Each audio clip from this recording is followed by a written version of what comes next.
म डिभोर्स गरेर पनि रिलेसनमा थिएँ भनेर भनेको थिएँ कि। अनि मलाई कति त्यहाँनिर ब्याड कमेन्टहरू आउनुभएको थियो, यति नराम्रो कमेन्टहरू।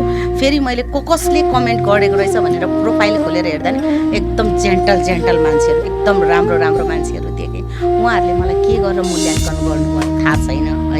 मैले चाहिँ यो पोडकास्टमा के भन्न चाहन्छु भने मैले कसैको बालबच्चालाई रुवाएर मैले टुरो बनाएर म कान्छी गएको होइन।